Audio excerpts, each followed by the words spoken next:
माँ देखो मसाला तैयार है ना, सब्जी डाल दूँ अब? अरे नहीं नहीं, अभी तो मसाला और पकेगा। जब तक मसाला तेल ना छोड़ दे तब तक इसमें सब्जी मत डालना। ठीक है माँ। तो मैं आटा गूंद दूँ? हाँ, और सुन आटे को। हाँ हाँ, मुझे सब याद है माँ।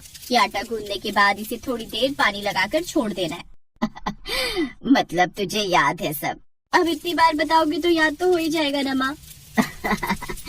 अरे अच्छा खाना बनाएगी तो ससुराल में सास से डांट नहीं खानी पड़ेगी। अब इसमें ससुराल कहाँ से आ गया माँ? क्यों, तेरी उम्र हो गई अब शादी की। तेरे बाबा रिश्ता ढूंढ रहे हैं तेरे लिए। देख तृप्ति, हर लड़की को अच्छे से खाना बनाना आना चाहिए। हाँ तो इतना तो मुझे आता ही है कि मैं सबका पेट भर सकूं।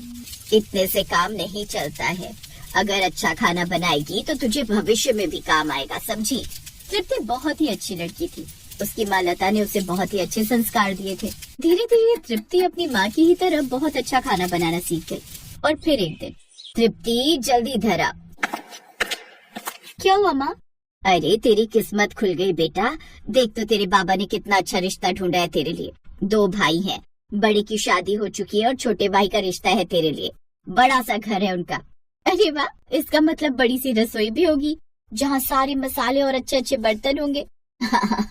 कमाल करती है तू। मैं क्या बोल रही हूँ और तू क्या सुन रही है? अरे माँ मैं समझ गई आपकी बात, लेकिन शादी के बाद तो मुझे रसोई चलानी पड़ेगी ना। अब तो मुझे खाना बनाने में बड़ा मजा आने लगा है। पागल है तू भी। वैसे मैं तेरे लिए बहुत खुश हूँ। भगवान तुझे जीवन में सारी खुशियाँ दे। ऐसे ही वक्त निकल गया और तृप्ति की शादी तरुण से हो गई। तृप्ति का ससुराल वाकई बहुत बड़ा और अमीर था, लेकिन दिक्कत ये थी कि तरुण को शराब पीने की लत थी और जब उसका कहीं रिश्ता नहीं हो रहा था तो उसके परिवार ने गरीब घर की तृप्ति को अपनी बहू बना लिया। एहसान मान हमारा, कितने गरीब घर के होते हुए भी हम तुझे अपने घर लेकर आ गए।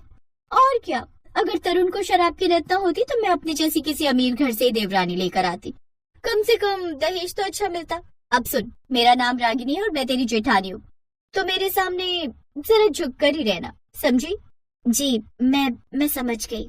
एक पल में ही बेचारी तृप्ति के सारे अरमान चकनाचूर हो गए। उसकी सास सुषमा और जेठानी रागिनी ने पहले दिन उसकी बेइज्जती करने में कोई कसर नहीं छोड़ी। अगले दिन जब तरुण कहीं जाने के लिए तैयार हो रहा था तब, सुनिए, अब आपकी शादी हो गई है, आप ये शराब की आदत छोड़ दीजिए ना। मैं चाहती हूँ कि हम दोनों जिंदगी भर साथ रहें, हमेशा।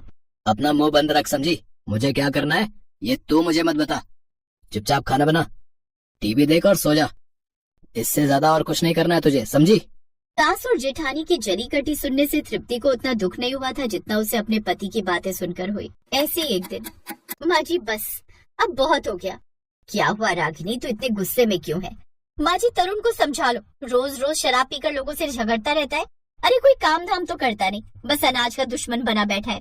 ऊपर से अपनी पत्नी और ले आया। इन्हें पालने के लिए मेरा पति सारा दिन अपनी ऐसी की तैसी क्यों करवाए भला? ऐसा क्यों बोल रही हो रागिनी तुम? तरुण तुम्हारा देवर है, आशीष का छोटा भाई है वो। मुझे भूख लगी है, खाना दे दो ना। हाँ अभी लाती हूँ। तृप्ति रसोई में गई और एक पैन में दाल गरम करने लगी। तभी उसकी जेठानी वहाँ आ गई। तेरी हिम्मत कैसे हुई मेरे बर्तनों को हाथ लगाने की? भाभी वो मैं तो बस खुद तो दहेज में एक फूटा बर्तन लाई नहीं और चलिए मेरी नॉनस्टिक कढ़ाई में दाल गरम करने, वो भी उस निठल्ले के लिए। माँ जी, ओ माँ जी! रागिनी ने रसोई से चिल्लाना शुरू कर दिया। उसकी आवाज सुनकर सुषमा रसोई में आई। माँ जी बस, बहुत हो गया। आज से भिखारिन इस रसोई में दिखनी नहीं चाहिए मुझे। खुद तो बर्तन लाई नहीं और शौक देखो, मेरी नॉनस्टिक कढ़ाई में खाना गरम कर रही है। अच्छा ठीक है, मैं समझा दूंगी उसे। नहीं, या तो आज से इस रसोई में ये आएगी या फिर मैं आशीष के साथ कहीं और जाकर रह लूंगी। आप ही बताइए कैसे करना है। नहीं तू क्यों जाएगी? सुन तृप्ति, अब उठा ये चूल्हा, ये ले सिलेंडर और ये बर्तन, जा अपने कमरे में जाकर खाना बना आपसे। रागिनी के दबाव में सुषमा ने भी बेचारी तृप्ति की बहुत बेइज्जती की। उधर ये सब होते हुए तरुण दरवाजे पर खड़ा होकर देख रहा था। उसे अपने आप पर बहुत गुस्सा आ रहा था। अगर मैं कुछ पैसे कमाता तो आज तुम्हारे साथ ये सब नहीं होता। आप ऐसा मत कहिए, आप बैठिए, मैं आपके लिए अभी कुछ बनाती हूँ। मैं कसम खाता हूँ, अब से मैं कभी शराब नहीं पीऊंगा। तरुण की बात सुनकर तृप्ति की आंखों में खुशी के आंसू आ गए। उसने अपना चूल्हा वहीं कमरे में जलाया और तरुण के लिए खाना बनाने लगी। लेकिन खाना बनाने से पूरे कमरे में धुआं भर गया, जिससे तरुण खांसने लगा। अरे ये तो मैंने सोचा ही नहीं, कमरे में खाना बनेगा तो धुआं कहाँ जाएगा। रुके मैं कुछ करती हूँ। तभी तृप्ति ने अपने कमरे की बालकनी का दरवाजा खोला और अपना चूल्हा वहीं रख लिया और फिर वहीं खाना बनाने लगी। उस दिन उसने बहुत अच्छी सब्जी और दाल बनाई, जो दोनों पति पत्नी ने आराम से बैठकर खाना खाया। और फिर मेरी वजह से भाभी ने तुम्हें रसोई से निकाल दिया, मुझे बहुत बुरा लगा। जो भी हुआ उसे भूल जाओ, अब हमें एक नई जिंदगी शुरू करनी है, बस इतना याद रखिए। हाँ तुम सच कह रही हो, मैं भी कल से ही काम की तलाश करता हूँ। अब मैं काम करूंगा, पैसे कमाऊंगा, ताकि तुम्हें कोई कुछ न कह सके। ऐसे ही वक्त गुजरता गया, पर तरुण को काम नहीं मिल रहा था। फिर एक दिन सुषमा के घर के बाहर आवाज आई, माई कुछ खाने को दे दो, बाबा को भूख लगी है। खाना खत्म हो गया बाबा, आगे जाओ कहीं और से ले लो। कोई बात नहीं बेटा, तुम्हारा भला हो। पता नहीं कहाँ से आ जाते मुंह उठा के। तृप्ति ने रागिनी को ये सब कहते सुन लिया था। फिर जैसे ही बाबा उसकी बालकनी के पास से गुजरे, तब उसने आवाज देकर कहा, बाबा रुकिए, थोड़ी दाल और सब्जी बची है, पर रोटी एक ही है मेरे पास। जो प्यार से दोगी बेटी, बाबा खा लेगा। बाबा आपको मैं नीचे आकर खाना नहीं दे सकती, अगर मेरी जेठानी ने देख लिया तो वो मुझे बहुत बात सुनाएंगी। अब आप हाथ ऊपर करो, मैं आपको खाना पकड़ा देती हूँ। तृप्ति ने वहीं से नीचे खड़े बाबा की तरफ खाना बढ़ाया और बाबा ने भी हाथ ऊपर करके प्लेट पकड़ ली। उन्होंने वहीं बैठकर आराम से खाना खाया और फिर अरे वाह वाह, इतने दिनों के बाद इतना स्वादिष्ट खाना खाने को मिला है। बेटी तुम तो बहुत अच्छा खाना बनाती हो, एक और रोटी मिल जाती तो मजा ही आ जाता। बाबा वो मेरी सास और जेठानी मुझे बहुत कम राशन देते हैं, अब शाम को जब वो आटा देंगे तभी रोटी बना पाऊंगी। मेरे पति काम की तलाश में है, पर अभी तक उन्हें काम नहीं मिला है। चिंता मत करो बेटी, तेरी तकदीर बदलने वाली है। तू बस अपने हुनर को आजमा। तू खाना बना और अपने पति से बोल कि वो उसे बेचे। और सुन, ये ले बाबा की तरफ से एक छोटी सी भेंट। बूढ़े भिखारी ने अपने थैले से एक सोने की अंगूठी निकाली और उसे तृप्ति को पकड़ा दिया। तृप्ति कुछ कहती उससे पहले ही बाबा वहाँ से चले गए। अगले दिन तरुण ने उस अंगूठी को बेचकर बाजार से ढेर सारा राशन और कुछ टिफिन खरीद लिए और फिर अब तुम अच्छा अच्छा खाना बनाओ और मैं उसे टिफिन में भरकर लोगों को बेचूंगा। अब अपनी बालकनी किचन ही अपने दिन संवारेगी। अगले दिन से तृप्ति ने वैसा ही किया। वो पूरे मन से अच्छा अच्छा खाना बनाती और तरुण साइकिल से बड़े बड़े ऑफिस में जाकर लोगों को टिफिन देकर आता। धीरे धीरे काम बढ़ने लगा और अब तो तृप्ति की बालकनी के बाहर उसके बनाए टिफिन के लिए ग्राहकों की लाइन लगने लगी। तरुण भी तृप्ति की पूरी मदद कर रहा था। दोनों पति पत्नी अच्छा पैसा कमाने लगे और फिर एक दिन, अच्छा माँ, भैया, भाभी, आपसे बहुत प्यार और सहारा मिला। मैंने और तृप्ति ने छोटा सा घर खरीद लिया है। अब हम दोनों वहीं रहेंगे और वहीं से अपना काम धंधा करेंगे। अब आप लोगों को हमारी वजह से कोई परेशानी नहीं होगी। ऐसे ही कई दिन बीत गए। एक तरफ तरुण और तृप्ति लगातार पैसे कमा रहे थे, तो दूसरी तरफ आशीष की नौकरी चली गई। उसकी हालत खराब हो गई और फिर एक दिन ढाबे पर, भैया थोड़ा खाना खिला दो, हम बहुत भूखे हैं, चाहो तो ये मेरी पायल रख लो भैया प्लीज। रागिनी की आवाज सुनकर जैसे ही वो लड़का पलटा तो उसे देखकर रागिनी हैरान रह गई। वो तरुण था जो उस ढाबे का मालिक था। तभी तृप्ति वहाँ पर आई और उसने रागिनी के पैर छुए। भाभी आप बिल्कुल चिंता मत करो, ये आपका ही ढाबा है, जब तक चाहे और जितना चाहे खाना खाओ। तृप्ति के चेहरे पर संतोष भरी मुस्कान थी। रागिनी, आशीष और सुषमा उसे हारी हुई नजरों से देख रहे थे और उनकी आंखों में पछतावा साफ झलक रहा था।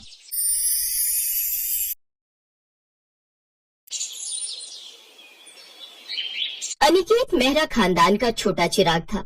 उसके बड़े भाई और भाभी की अरेंज मैरिज हुई थी, जबकि अनिकेत को अपने साथ कॉलेज में पढ़ने वाली हरियाणवी लड़की नैना से प्यार हो गया। फिर अनिकेत और नैना की लव कम अरेंज मैरिज हो गई। नैना की शादी से पहले सबको उसकी जेठानी अनुराधा और सास लता के हाथ का खाना पसंद आता था, लेकिन जब से नैना ब्याह कर मेहरा परिवार में आई, घर के सभी लोगों को सिर्फ और सिर्फ नैना के हाथ का खाना ही पसंद आता।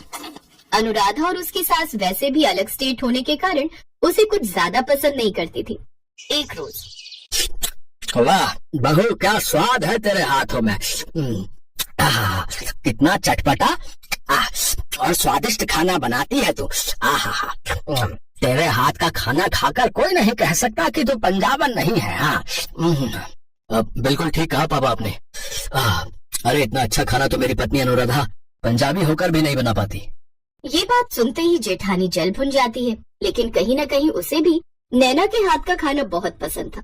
ऐसे ही एक रोज, सच में माँ जी कुछ भी कहो, लेकिन ये नैना ना खाना बड़ा अच्छा बनाती है, आपसे और मुझसे भी अच्छा। अरे चुप कर तू, ऐसा भी क्या अच्छा बनाती है। अब तो देख, मैं ना आज भरता बनाने जा रही हूँ, सब के सब अपनी उंगलियां ना चाटते रह जाए तो कहना। हाँ, बना लो आप भी भरता। लेकिन आज नैना ने कटहल की सब्जी बनाई है और उसमें से भी क्या खुशबू आ रही है। ओए होए, देख लो आपके बैंगन कहीं लुढ़कते ना रह जाए। कुछ देर बाद सब खाने के लिए आते हैं। लता सबको बैंगन का भरता खाने को देती है, लेकिन तभी नैना भी कटहल की सब्जी लेकर वहाँ पहुँच जाती है, जिसकी खुशबू से ही सब बैंगन के भरते को एक तरफ कर देते हैं और नैना के हाथ का बना चटपटा कटहल खाने लगते हैं।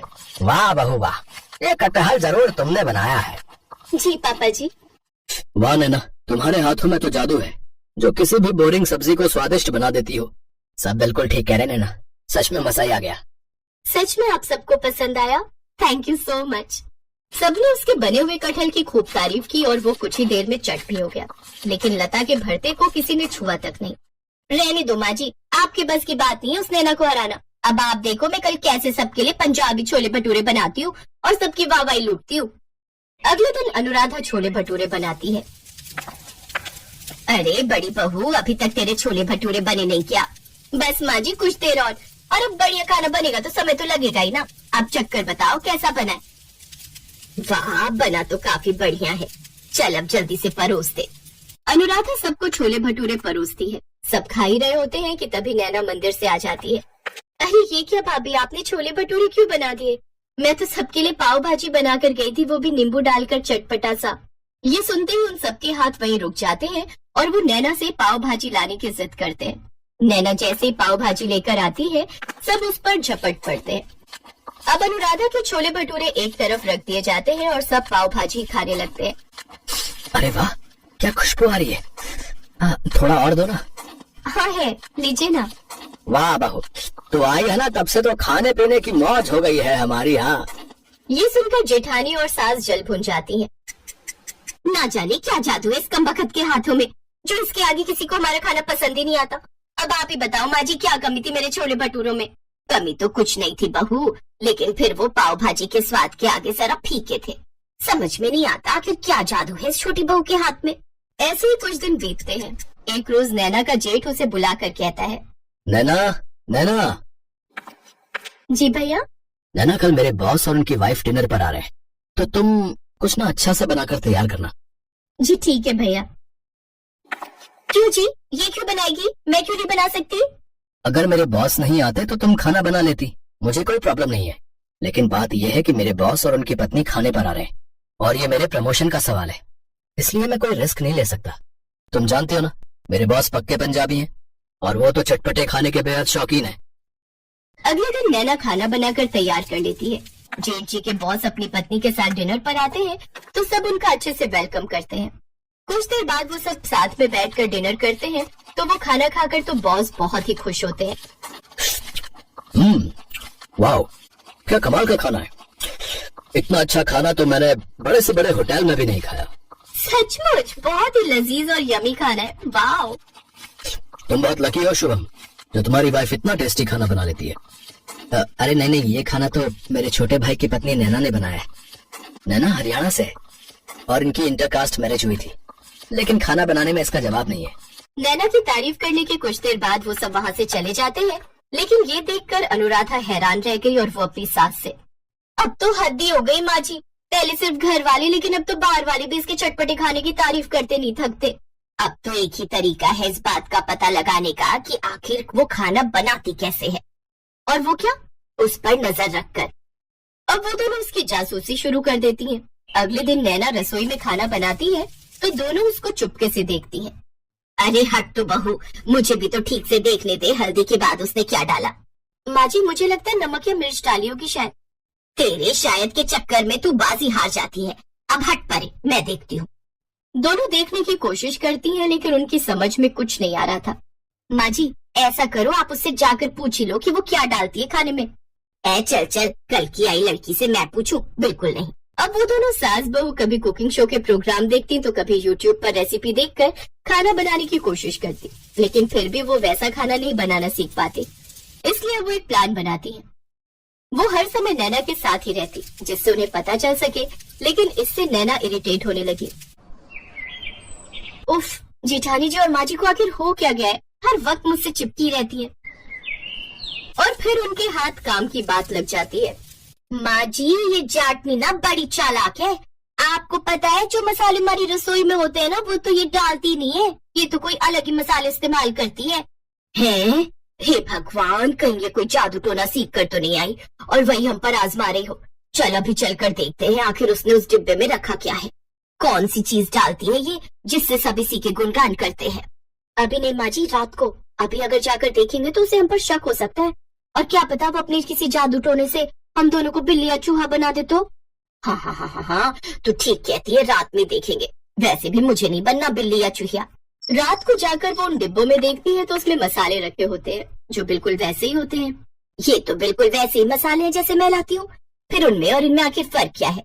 मैंने कहा था ना माँ जी, ये जरूर कोई जादू टोना करती होगी। अब तो इसकी सच्चाई सबके सामने लानी पड़ेगी। अगले दिन वो सबको हॉल में इकट्ठा करती है। तुम सबको पता है ये चाटनी ना हम सबके खाने में कोई जादू टोना करती है। जादूगरनी है ये, जादूगरनी। हाँ, ये आप क्या कह रही है माँ जी?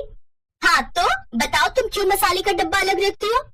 माँ जी वो पिसे हुए मसाले जो मेरी नानी माँ झज्जर में अपने गांव में पीसती हैं, अपने हाथों से धूप में सुखाकर। उन्हीं मसालों से खाने में इतना स्वाद और खुशबू आती है। उनके वहाँ पर खुद के ढाबे हैं जिसमें यही मसाले डालते हैं। और अनिकेत ने मुझे शादी से पहले ही कहा था कि पंजाबियों के दिल में उतरने का रास्ता चटपटा खाना होता है। इसलिए आप सबका मैं दिल जीत सकूं, इसलिए ये चटपटा खाना बनाकर खिलाती हूँ। लेकिन मुझे नहीं पता था कि मेरा ससुराल सिर्फ ससुराल ही नहीं, ये तो चटपटा ससुराल है, चाहे वो खाने में हो, जासूसी करने में हो या इल्जाम लगाने में। अब मैं नहीं रहूंगी यहाँ जहाँ मुझे सब जादूगरनी समझते हैं। माँ ये जो भी कर रही थी आप सबका दिल जीतने के लिए कर रही थी। अब जेठानी और सास को अपनी गलती का एहसास होता है और वो नैना से अपने किए की माफी मांगती है। अब वो सब साथ में खुशी खुशी